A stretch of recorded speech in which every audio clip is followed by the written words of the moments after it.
the shocking true story of the Krim children's haunting unsolved horror in the heart of Manhattan. Hit subscribe button for more spine-tingling stories. Like and share with your friends who love a good scare. Leave a comment below with your favorite scary story theme. It was just another ordinary autumn afternoon in Manhattan. The streets buzzing with the hum of city life, the sharp edge of October's chill biting through the cracks of warm coats. Marina Krim had just wrapped up her day at work, her mind already shifting to the comfort of home.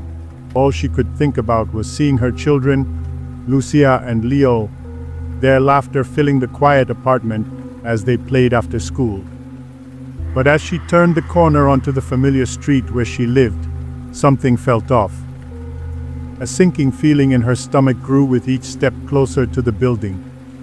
She quickly dismissed it, chalking it up to the stress of her day. She couldn't wait to get inside, to hug her kids and unwind. Little did she know her world was about to unravel in ways she could never have imagined. She entered the apartment building, nodding at the doorman, a brief moment of normalcy before the elevator doors closed behind her. The trip up seemed longer than usual, the silence in the car amplifying the thumping of her heartbeat. When the elevator finally chimed, she stepped out into the hallway, her heels clicking against the polished floor. She stopped in her tracks. The door to their apartment was ajar. Her heart skipped. She called out for Lucia and Leo, but the apartment remained eerily quiet. The door creaked as she pushed it open, the smell of something strange, something metallic immediately hitting her nose. She froze, her mind struggling to comprehend what she was seeing. The living room was scattered with toys and art supplies, as if the children had been in the middle of something before. Before everything changed, the air was heavy, thick with an unsettling silence. And then, she saw them, both Lucia and Leo, her beautiful children, lay lifeless on the floor. The sight was grotesque, unnatural. Both children were covered in blood, their small bodies violated in ways no child should ever experience. A scream tore itself from Marina's throat, but it wasn't the one she expected to hear. It was quieter, almost strangled, as if the horror had stolen her voice. As her knees buckled beneath her, she saw a figure slumped against the wall. Jocelyn Ortega, the nanny, sat there, her hands stained with blood, her face vacant and hollow. Her chest heaved in shallow breaths, as if she were barely clinging to life. Marina's world collapsed around her. The image of her children, her babies, etched into her mind, an indelible mark of pain and horror. She couldn't move, could barely breathe. Her hands trembled as she fumbled for her phone, calling 911, but the words wouldn't come. The operator's voice echoed in her ears, but all she could think about was the stillness, the unnerving quiet of the apartment. Her mind raced, trying to make sense of what had happened, of how this could happen. The minutes felt like hours as she waited for help to arrive, the room growing darker with every passing second. Every glance at Jocelyn sent shivers down her spine, her lifeless, hollow eyes staring into nothing. Marina couldn't tear her eyes away. It was as if Jocelyn was already a ghost, a harbinger of the nightmare that had unfolded in her home. Finally, the sound of sirens pierced the stillness, and paramedics rushed into the apartment. The world moved in a blur, but Marina could only focus on one thing: her children. The paramedics confirmed what she already knew: her children were gone, taken in the most horrific of ways. And in that moment, Marina knew something far more chilling than the brutal murder of her children. This wasn't just an attack, it was a message. A message from someone who had been inside their home, inside their lives, someone who knew them, someone they had trusted. The investigation would later uncover that Jocelyn Ortega, the nanny they had hired, had been hiding a troubled past, mental instability, a history of deceit, and a deeply disturbed mind. But none of that mattered now. The lives of Lucia and Leo were gone, taken in an instant by the one person Marina had trusted most in the world. As the detectives combed through the scene, Marina remained frozen, unable to tear her eyes away from her children's bodies. The horror of the night would never leave her, but the worst part was yet to come. The trial of Jocelyn Ortega would expose the deepest horrors, not just of what had happened that day, but of the haunting truth that there was evil in the most unexpected places right under their roof. The days after the murders felt like a blur for Marina Krim. Each passing moment brought new, chilling revelations about the woman she had invited into her home, someone she had trusted with the most precious people in her life. Jocelyn Ortega, the nanny, was taken to a hospital after she had slashed her own throat, attempting to end her life after carrying out the unimaginable act. The police, after stabilizing her, arrested her on the spot. The shock of seeing her there, bleeding and confused, was only a small part of the horror that would soon unfold.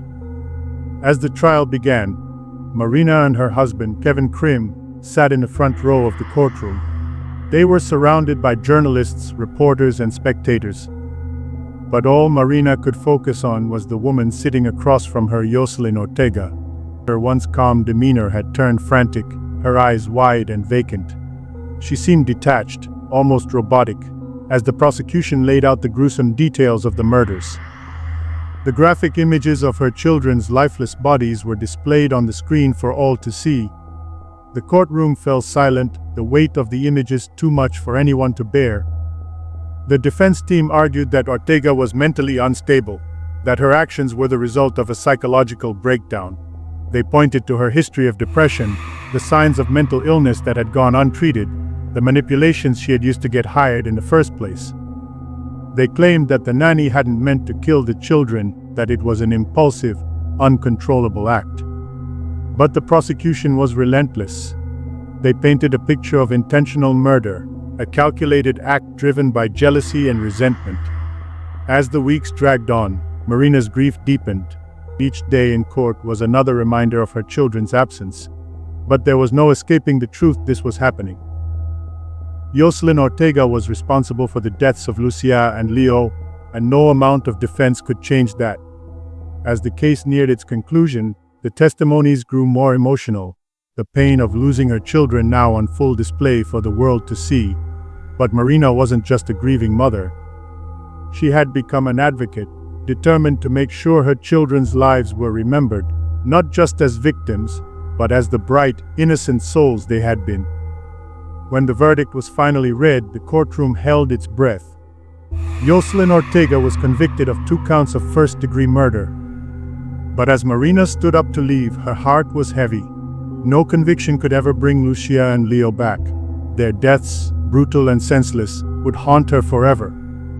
As she walked out of the courtroom, she glanced back at Jocelyn, the woman who had destroyed her family.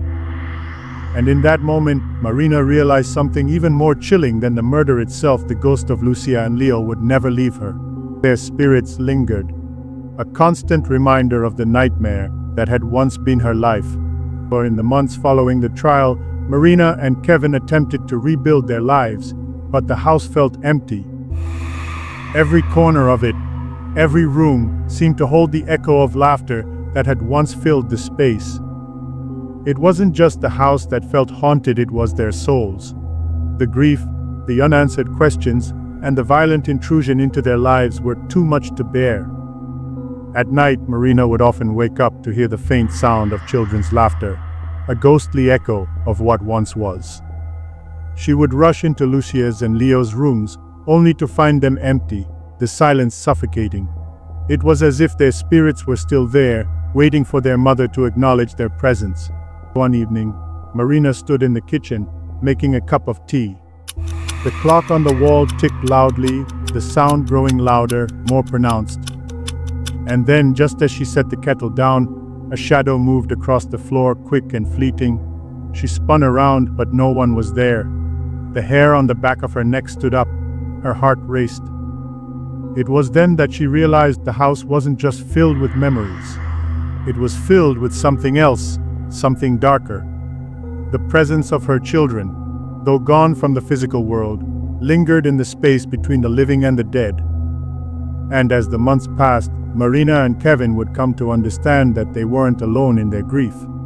They had never truly been alone.